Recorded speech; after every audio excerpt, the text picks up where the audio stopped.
This is a nighttime walk by Jackson Square. Can't really see very much. Pretty peaceful area. It's only foot traffic around here.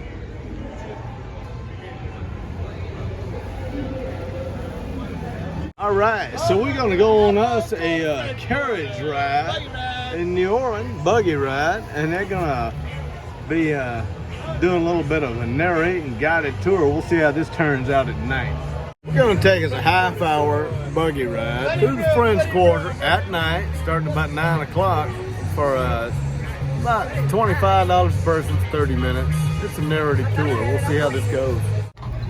And for those that are curious, mules are half horse and half donkey. So his mama was a horse and his daddy was a donkey. And that's the only way you're gonna get a mule. One mule will not make another mule. They are sterile creatures because they're a hybrid. They're like a liger. And I promise that's my only Napoleon Dynamite reference on this whole tour. We have a liger horse. So the reason why we use mules exclusively for the buggy rides is because they are smarter, stronger, more sure-footed, more even-tempered, and most importantly, more durable in the heat than either of their parents. Much like myself. Really? Is it costume night? That's Mardi Gras Indian. So what is Indian. a Mardi Gras Indian? Mardi Gras Indian is a tradition here in New Orleans, and it's a tribe that they dress up, they dance, they do all kinds of things. Oops. Come on. So, come on. All right, so we are rolling through the French Quarter of New Orleans. This is the home of colonial New Orleans, where the city was founded in 1718 by Jean-Baptiste Le Moyne Bienville. And Jean-Baptiste was an adventurer who worked for the Mississippi Holding Company, which was a private bank that was selling shares in all the gold mines, silver mines, and pearl fields that they were certain abounded in the wilds of the Louisiana Territory. Well, if y'all know anything about Louisiana, you know that there are no gold mines, silver mines, or pearl fields anywhere around here. And once that became abundantly clear, there was a run on the Mississippi Holding Company that nearly tanked the French economy at the time. So basically, New Orleans is founded on a pyramid scheme. And it's been all downhill ever since.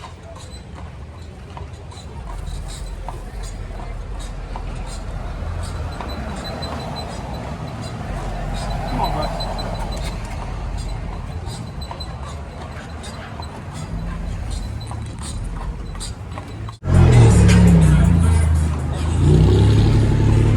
So, at the end of the 7-year war between France, England, and Spain, the King of France gave the colony in New Orleans over to the King of Spain, and we became a Spanish colony.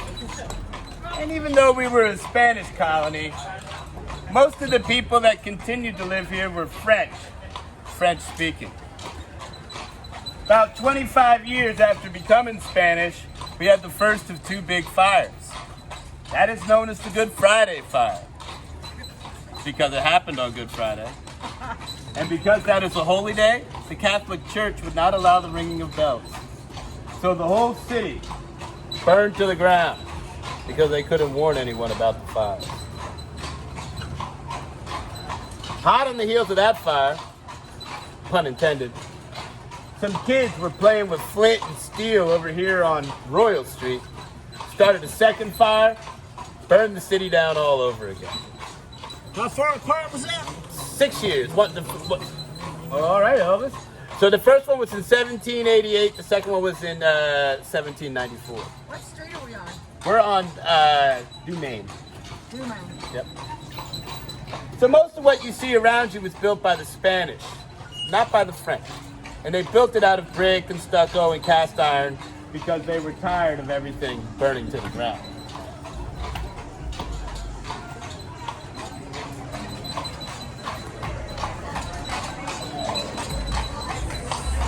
Are we going by Ursuline? Yes, we are. Are we going by Governor Nichols and Charter? Uh-huh. And Because I used to live in Governor Nicholson Charters. We're gonna pass right by that. Kind of looks like Prince in the window.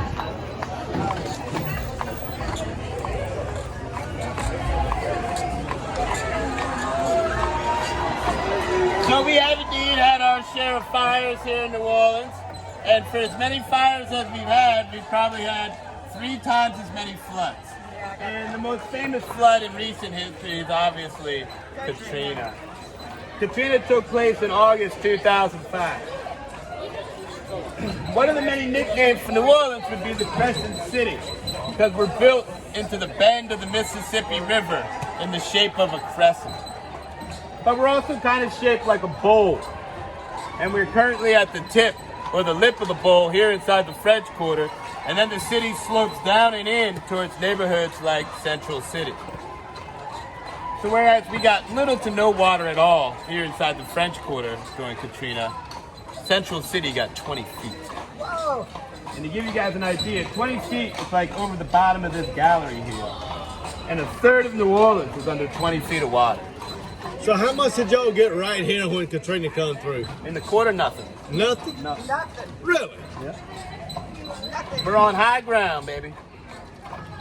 Huh. Went to Mardi Gras in 2006. The quarter was gone. The lakefront was gone.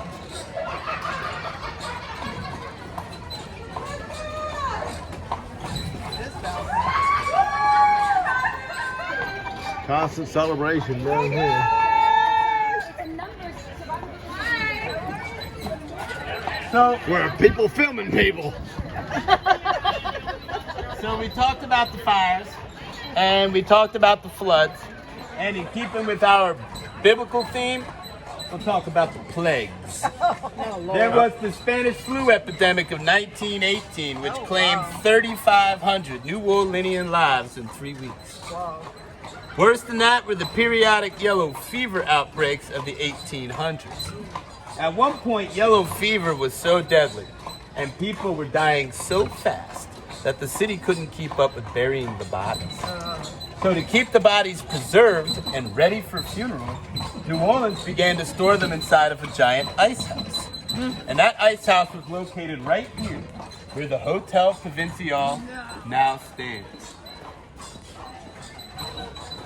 That became the very first morgue in the city of New Orleans. Wow. And as far as I'm aware, they did continue to sell the ice. So if your cocktail tastes a little gamey, That's a good one.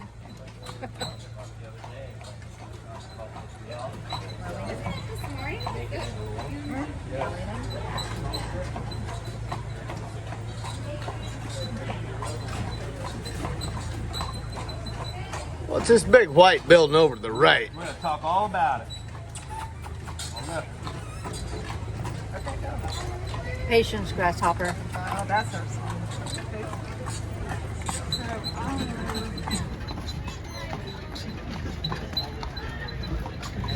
Ursuline Charters. All right, so this here is the Ursuline Convent. And this is the oldest building, not just in New Orleans, but in the entire Mississippi Valley. The first convent that was built here was built in 1732. That burned down in 1744, and they rebuilt it in 1751. That's this big main building right here. This was the convent.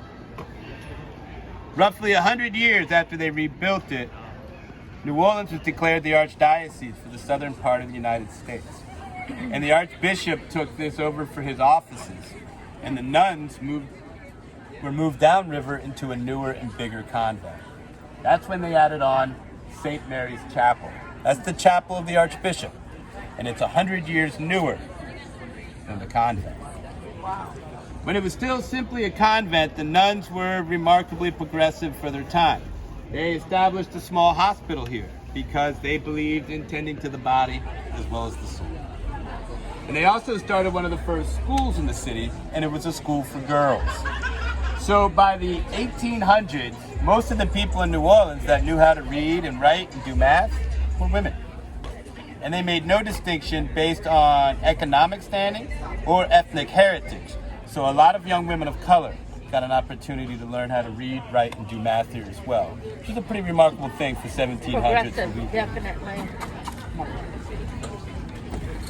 There was a women's college in Brookhaven, Mississippi called Whitworth College. It started in, I think, around 1858. Well, this is already 100 years old by now. Yeah, this is 100 years old by then.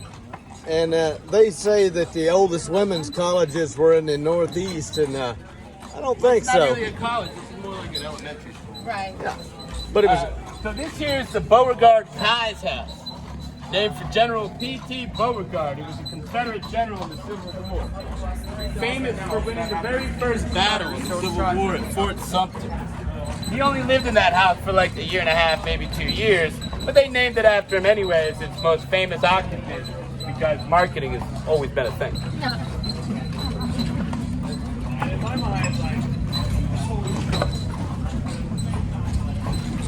Little bit bumpy with your phone and a wagon ride on bumpy roads, but it's still fun, people.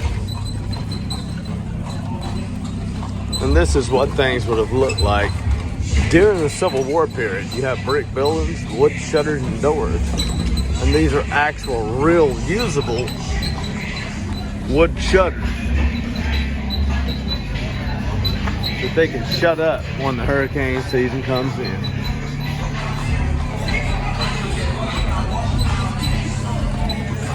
So here we're at the corner of Governor Nichols and how do you say the name of this street? Carter's? Charters. You're at Governor Nichols and Charters now, ma'am. Where was your house? Like halfway down there. Oh, yeah? Yeah. Governor. That's like near where Brad Pitt and Angelina Jolie's house was. It's right down there. Yeah, about, almost This at the was back cater. in 1985. Yeah, that was about 20 years before then. Governor Nichols and Charter Street. This is what they call Federalist or American style homes. And they're very popular uptown in the Garden District, but they're the only ones like this you're going to find inside the French Quarter. They started building this style of home in the 1830s and continued all the way through to the end of the Civil War. And the big American innovation is that they pushed it back off the street and you got a front porch and a front yard. Because if you look to the left, the Spanish built everything flush to the sidewalk. And you got balconies and galleries, but you don't get a front porch or a front yard. Because the Spanish built courtyards.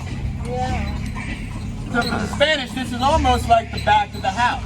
And everything's built facing in, overlooking the courtyard.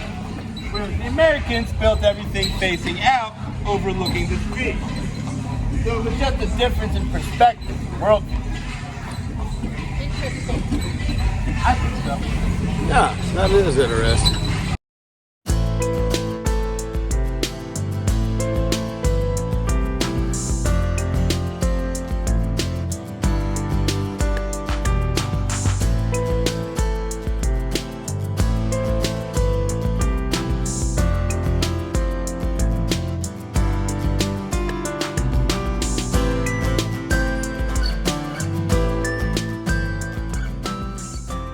In the 1700s, there was like 5,000 people living in the colony in New Orleans.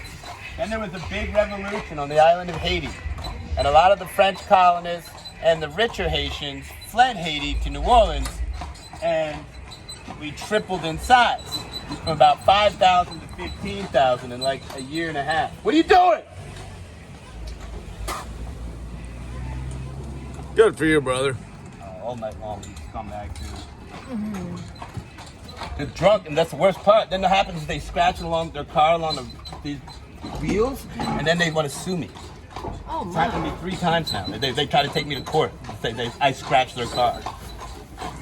So anyway, so we tripled in size, and we've turned into, so we went from about 5,000 to 15,000 people. And that's when we got these style of homes here. These are what they call a Creole cottage or a Creole home. And it's also when we began to get a more Caribbean vibe here in New Orleans. One of my favorite descriptions for the city is that we're not so much a southern U.S. city as a northern Caribbean one. I feel like there's a real truth to that. You guys see these spikes here on the poles? Those are called Romeo spikes. And those were put there to help prevent young men from visiting young ladies in the middle of the night. Romeo spikes. Yeah, they say you may go up a Romeo on the but you're coming pole. down a Juliet. I like it. You might go up those, but you're coming down Juliet. Keep young men away from young women. Chastity posts. So we are currently rolling up Barrack Street. And Barrack Street is named for the old army barracks, which is what these are right here. So we didn't have a police force here in New Orleans until like the 1850s or so. So both the French and the Spanish kept a little bit of a standing army here to keep some kind of order in this particularly crazy town. But we didn't necessarily warrant the best of the best, neither. More often than not, we got the worst of the worst. And they tended to be drunks and thieves and louts themselves. And they go around in little gangs beating on people and taking their stuff.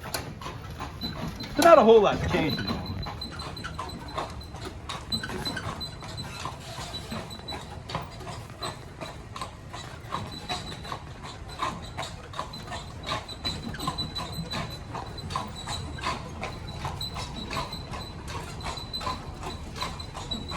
Come on.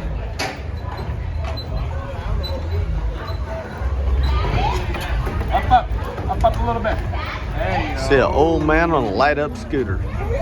It's a round room. I was gonna build a turret in our house. You didn't want me to. No. It'll take forever. No, I wouldn't. I was gonna build a third-story turret so we could hunt out of it too. The dormitory for the priests. It's where they slept and lived. The presbyter. And on the other side of the presbyter is the giant cathedral. That is the St. Louis Cathedral, and that is the oldest operating cathedral in the United States. It was built in 1794 by Simon Almonaster. And Simon Almonaster and his oldest daughter, their remains are kept in a crypt underneath of the cathedral. So the priests and the trainees and stuff sleep in this building here. You said this was open. It's a museum now. 1794. 1794. It's over by, this is Jackson Square, right? Jackson Square, right in front of it. This is Jackson Square here, just right in front of it. And Jackson Square began as a military drilling field known as the Place d'Armes, or the place of weapons. But it pretty quickly evolved into the town square, which has remained ever since. And I like to say it's been about 300 years of weird going on there. Do you know anything about the famous cemetery out here in the town? But the St. Louis No. 1, yeah, it's the oldest cemetery in New Orleans. They built it in the early 1800s. It's not open to the public anymore. Yeah, I think we saw it on the highway coming in. Yeah, but there's a bunch of them. There's a bunch of them. Oh, okay. I don't know if you saw St. Louis No. 1 on the highway. Nah, probably not.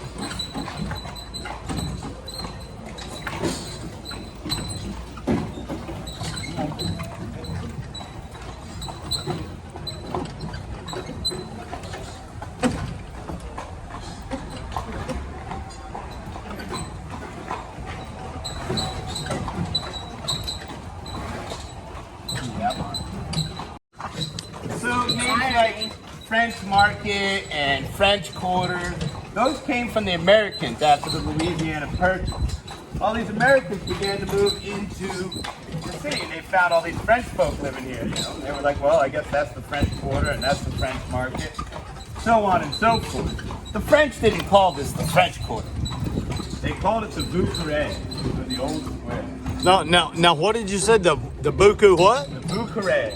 Bucare? Yes, sir, the Rue Carriage. Okay, the French call this the Bucare. What's that?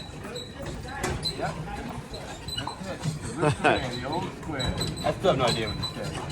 He said it still exists today. It's just a pain in the butt. Yeah, that's true. So this is a French market up in front of us. We're coming up on. And what's the street and cross street here? We're on the corner of Madison and Decatur. Madison and Decatur. And oldest Open air market in the United States. oldest open air market in the United States. they've got one in Seattle, but let me tell you, Older than in the Pike Place. I think this right here is well, I know it's older than the Pike Place Market, but I think it's got a lot more culture too. So there we go. So now, who's ever been in a 4-lane highway with a mule? We are returning back to Jackson Square from whence we began. I'd like to thank y'all for joining me today. Hope you're all having a good time. I do feel obligated to let y'all know that my pal Elvis here has dreams and aspirations of becoming a model. So if y'all want to take his picture, have your picture taken with him, please do.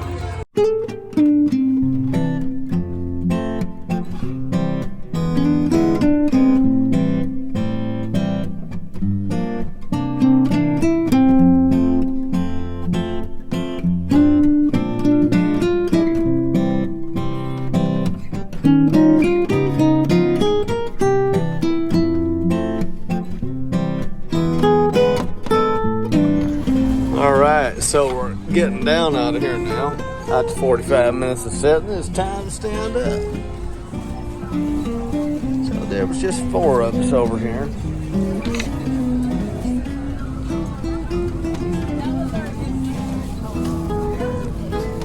Look at that mule. That's a pretty animal. All right. So my name is Adrian and I drive a mule and buggy down here in New Orleans. Come see us down in New Orleans. You get a history tour, you can get a haunted tour, you can get all kinds of tours you want. These are all mules out here. We do not use horses in New Orleans because they are smarter, stronger, better looking, and most importantly, they do better in the heat than either of his parents, either the donkey or the horse. And so I do highly recommend you come out here and you get a tour from us out in the Decatur Street on Jackson Square in New Orleans. Come on down and visit us. All right, and where do they find you? Said Jackson Street and what? In Jackson Square on Decatur Street. Jackson Can't Square. meet us right in front of the cathedral. All right. Thank you, brother. You're welcome. Thank you, sir. I appreciate you.